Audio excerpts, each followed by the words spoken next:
پھر زکوٰۃ میں بھی جیسے آپ اس زمین پر بھی بیج ڈال سکتے ہیں، زمین بیج ڈالنے کے قابل ہے، اس زمین پہ بھی بیج ڈالیں، زمین بیج ڈالنے کے قابل ہے، اس زمین پر بھی بیج ڈال سکتے ہیں، زمین بیج ڈالنے کے قابل ہے۔ آپ ڈالیں گے تو وہاں کھیتی ضرور ہوگی، زمین اس قابل ہے کہ اس کے اندر بیج ڈالا جا سکتا ہے۔ لیکن اس زمین کی مٹی بڑی شاندار ہے، بہت زرخیز ہے، اور اس کی زمین کا پانی اس قدر اوپر نہیں ہے کہ اس میں زرخیزی زیادہ ہو، ہاں تو پھر قابل سب ہیں کاشت کی، لیکن کچھ زیادہ زرخیز ہیں، اس پر آنے والا پھل اور میٹھا اور جاندار اور بڑھیا ہوتا ہے۔ تو اسی کو قرآن نے یوں کہا کہ مثل الذین ينفقون اموالهم فی سبیل اللہ کمثل حبۃ انبتت سبع سنابل فی کل سنبلۃ مئۃ حبۃ۔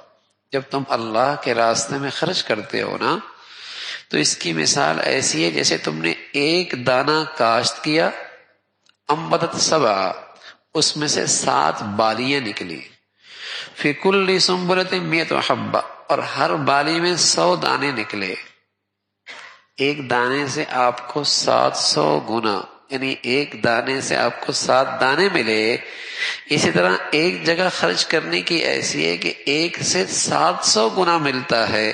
فرمایا بس کوئی نہیں، واللہ یضاعف لمن یشاء، بعض زمینیں اس سے بھی زیادہ زرخیز ہوتی ہیں اور وہاں خرچ کرو گے تو اللہ اتنا دے گا کہ بس اللہ ہی جانتا ہے، پھر 7 گنا کا پابند بھی کوئی نہیں۔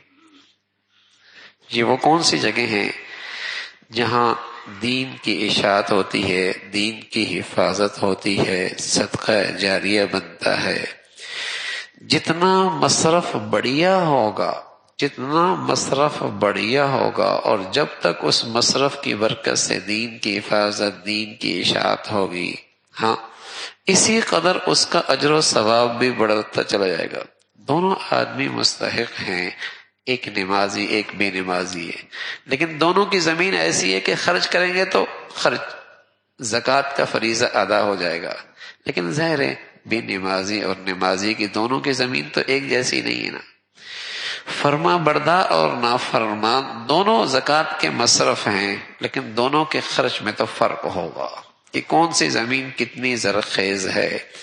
اسی طرح متقی پرہیزگار اور اللہ کا نافرمان جس کی زندگی میں نماز کوئی نہیں، خرچ کریں گے، دونوں زمین ایسی ہیں کہ بیج ڈالا جا سکتا ہے، لیکن زرخیزی میں فرق ہے، زرخیزی میں فرق ہے۔ تو جو جتنا بڑے مصرف میں خرچ کرتا ہے اتنا ہی اس کا پھل اور اس کی آمدنی بڑی ہوتی ہے۔